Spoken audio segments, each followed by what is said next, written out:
bandeko tout le monde entier tout ça qui pas na biso réalité za ratricage te mutu to ayebi retirada album ya héritier Watanabe Wonder Ozela et c'est bimi déjà ba musu ba lo babi simbi ba musu babi simbi te sozo beta matro to za na porte-parole na ye Francis Dibaya yo Francis bonjour. Ouais, bonjour Mos la noblesse et puis bonjour na bana monde entier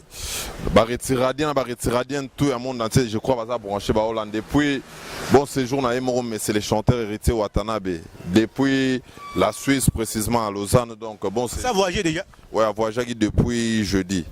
Pourquoi ça en Suisse? Donc Suisse a juste membre à jury il y a élection à Miss Moro Salema kuna donc yango ba bien sagi aux parmi les membres à jury et puis à Ozong à Paris parce que pour calendrier est vraiment moins chargé ba programme à Marrakech chez Ali donc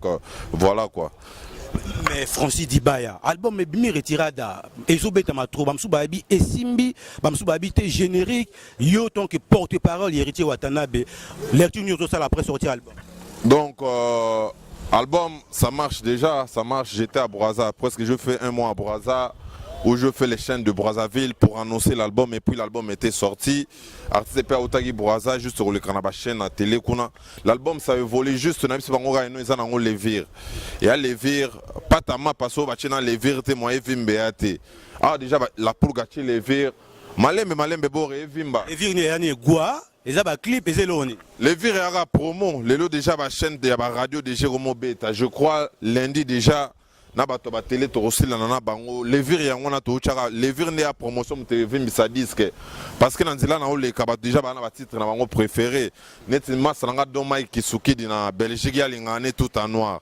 petit nanga mignon maluka ya lelane DDD donc banzembo ezo kota malembe donc ça évolue bien. Ça évolue mais particularité album mango ya retiré des années ou ils a différent na album. Donc particularité zara geno on a fait de la musique intelligente banzembo net ba DDD soki oyoki expression française et bimi wana na nous allons na musique congolaise soko yoki nzembo net give me your love ngo héritier Watanabe ba Emina Wally Seck qui est un artiste du Sénégal. Héritier Watanabe aimbi en anglais et puis prononciation en anglais wana depuis l'artiste congolais ba yemba na bango en anglais non ba lo bango ne héritier nenge héritier a prononcé en donc na habité sur 8 ans oyoka give me your loving zo temps oyoka featuring wana oyoka vraiment ba toi zo temps to beti ba rumba e bandi rumba na suke koti mutwashi to bandi rumba e côté style abayanzi to beti ba kuduro to beti ba afrobeat to beti ba R&B donc la musique intelligente tant que la musique intelligente c'est pas la musique il y a bongo et puis ba générique parce que tu attaqué générique à liboso retirada oh l'animateur Kozardo bandagi expérience à boire puis ba générique monsieur zana ba 32 degrés je suis jeune je suis wata la cause à notre ils allaient bazo temps oyoka yango ba comprendre quoi. Mais Francis Dibaya ba on a comme si héritier azo meka mosap na mozindo parce que a une idéologie à rejoindre ba musicien batu ozo penser que ba musicien azo zo ba orchestre on a ba otiki le temps te azo ba musicien batu te ba musicien ne bazoya parce que ba on n'est pas wata makambo ezali yango biso to yeti yango moni ngeno ba Yannick to barange ba ya ba che Kumberto ba mishka bazaka na wenge ba moni wenge si mate ba bite fo ya na la azui musicien faire animateur à faire pour faire aussi mate te azwa qui était moro mtako luka boulot quand héritier a fait son conférence de presse à sala yango yemoko ozo comprendre ba collaborateur na ye bazaki wana ba vina biso ba Shadow Kuba de Dallas bazaki wana donc ba Chama Sunda Apocalypse déjà ba mère na biso Mireille Ileka bazala déjà quand il a fait son conférence de presse bazaki yemoko tant on est quoi lancer recrutement de baya ba komo ya na baya musu balongwa déjà ba mouvement kala ba komo ya na biso pe ba Francis Dibaya zela déjà mouvement Betama après tout un ndenga systématique trahir Jean équalisateur Francis Dibaya t'es na trahir te bah tu faut batala moi j'ai fait 3 ans à Céléo tout ça les 3 ans à Gino donc 3 ans au P na bossé na kota la team wata na tout on a bilan zaki négatif bilan ezaki mingi ezaki pona te kaka moi face ba il faut perso pe kaka ba il faut perso na te ka pe moi face na kota sa pe esprit na makambo ngo awa siko ne na makambo fandi ap na makambo ezali to travailler na ba professionnel ba to ba boulot ngo ba producteur aminé ba David Monceau tu vois donc tous en mina producteur na Facebook na mona ka toutes les publications na sala ka sur artiste na e donc na sala suba boulot na nenga lo engete donc voilà quoi tout ça là na ba pro donc on est dans les bons quoi ça on est dans les bons mais programme est-ce qu'il besoin la concert monsieur déjà prévu au na Kinshasa robet na mois de décembre normalement ba contrat ezaro ya ba contrat zo ya to robeta na disque bon tu faut ba zona disque quota neti jour na zaki surpris na rap public yemba déjà ba rumba DDD ba yembi ba rumba mbokani ba bini mutwashi ya Jires Kembo déjà message a capté ba to ba capté déjà banzembo déjà donc programme ezara que nous en janvier conférence de presse après 3 journées tu revenu à ta conférence de presse il a mis la présentation officielle ya disque donc base la biso ba consommer na disque na ba yo ka banzembo neti ba adrénaline auto de bon na Samuel et tonzembo à 3 minutes ba yo kaneti ba betifo héritier Watanabe featuring na Jackie Love chanteuse na biso mobo donc bazo ba yo ka banzembo neti ba Julia du Luxembourg banzembo wa mputu ezali wana ba Kurda mezali et puis na CD tout lancé ka 14 titres mais sur iTunes eza 21 titres bato baza na poto neti ba Papi le roi formé la soka carte limitée na ba José Ndombe ba somba déjà na iTunes tous les 21 chansons donc biso a déjà tout consommé yango dommage to le larara vient biso chaka Congo artiste en danger ta bato ba ma artiste bango yo donc j'étais surpris dans le Ghana boulevard na sali semblant na tout na petit ba CD mais ndé nous en retiré da wana o na nango me ya copie apesi nga pe moko bona bisi ya Rolanda si côté moi j'étais dans les taxis petit ngwazo akimi donc yango déjà justice les a saisi ba maître TTK bona ba son éminence maître Kazi ba déjà saisi puis ba vrai retiradien na ba retiradien so moni mutaoti ka déjà CD ya boye ya pirate bo kangaye puis bo benganga na plus 243 990 65 40 56 plus 243 990 65 40 56 l'état est hollandais là donc aussi c'est pirate parce que même album ba tout ba chanson vraiment pirater on la kin et aussi la retirade biso ba retirade ba ebele quand na bazanda on comprendre était ba contre ba qui on a bord Joe Pagé sur pas ba était no ba ba ke pe auteka pirate donc voilà quoi donc à la prochaine so bo moni mta osala makamba vraiment bo benga na numéro wana justice hollandais la ba makambo wana quoi mais apparemment vous avez déterminé comme si vous avez un tembe tembe va bien héritier moto na tembe tembe on a oti la Weranson a oti la nani adversaire nae a oti la nani tembe na défi c'est quoi et tembe en français c'est quoi c'est défi donc défi ezaka non défi nani Yemoro kaka tu vois parce que quand la batozana idéologie au banga tala artiste belé vraiment René lelo ba disque na bango liboso bazaro banga ba belé ba banga ko sala ba orchestre ba kena ba idéologie ba groupe d'accompagnement ba misu bazwa misa poto ba ba cha bango poa zo ba fali tena lo bakaka fali nem tabanda bongo ba beta ba disque liboso bazaro banga belé bazali na foi te que no simba et retsabi nga fona na idéologie temba longwe na boye a recruter beti Romeo Golf à $100 na tembe à voyager dans l'orchestre et à jouer un contrat beti so taliba to ba René lelo mta sala idéologie wana te donc c'est pour la première fois que non mais c'est ça longwe à saluer orchestre mo beta pe ma parce qu'il y a un porte-monnaie magique ba tout ba bien te ya nango porte-monnaie magique te ya nango ka ba croyance ba kanisa je crois que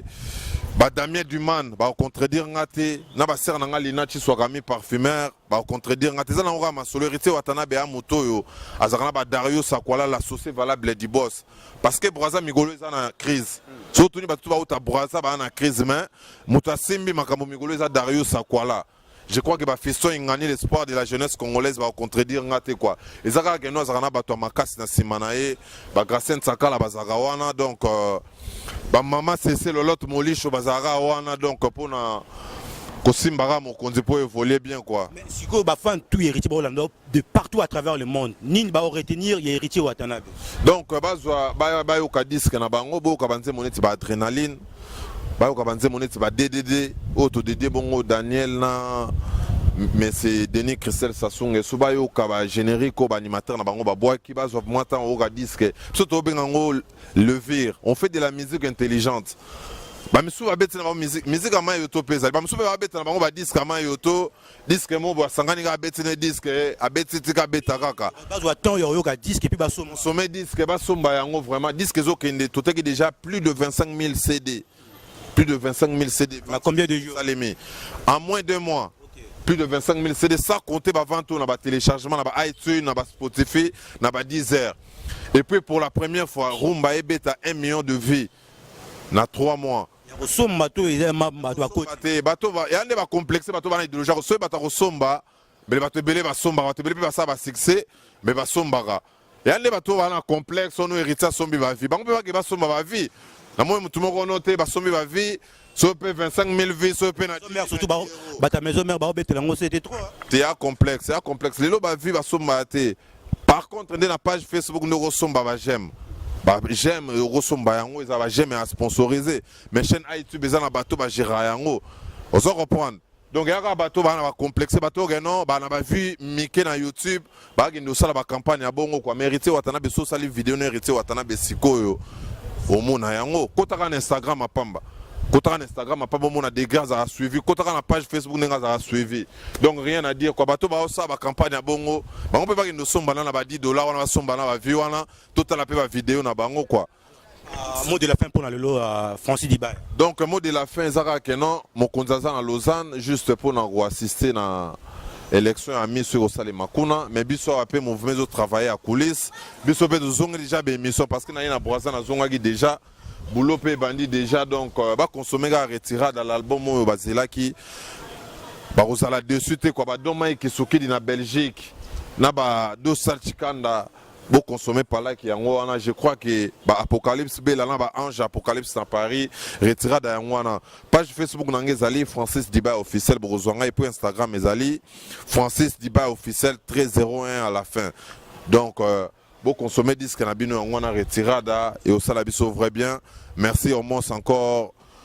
ya koyambanga na émission na yo na profiter na pesa bambote na bon frère na nga Jules qui mbiabi depuis la Belgique na moi sine madame Dora Kadimba na bo sanité sœur na nga Bibi Shaundu Ambilengi Jade Kauti sœur na nga Ani Mavongo na Brazza na moni bongo Olga Kisha na salon de coiffure afro européen zabongo na Blue Hotel Radisson salon kitoko chez Olga Kisha na moni bongo Hervé Chris Bombat na Pointe Noire na Bossani été na moni bongo na petit nanga Prince ya Lumbonji parent française Julia Kiseka depuis Portland basé belé vraiment apo Kacha Masunda vient na biso Damien Duman batutu balinga la team wata donc bo consommer retirada indira la brésilienne Orneli Mogao bafanya Lopez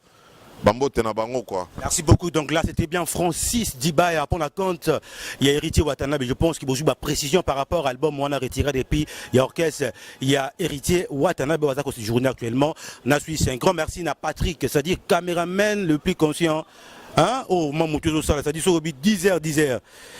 Patrick défouetté, c'est-à-dire bah image au moment où tu as ma solo. Moi c'est la noblesse. C'est-à-dire ah on a un système à bavard. Au solo li ba solo li yo o tchema kelele ba komi na bava ça dit to tanga ba komba bato yo kaka ba o tchema kelele neti Paola Schengen na Londres wana grâce Tedika na Paris défoité to bosanité la grande famille Osakano Patricia Nenette Jean-Marc Osakano Evelyn John à Londres Bibish qui a la yepa vanisa ma solo et puis to bosanité Chimène qui a la paix na Paris donc to kutani prochainement Pichu Manga et puis de la nation parce que y a bango jamais rata pour passer à ma kelele ba toujours na liste bavard. Donc, prochainement, bye.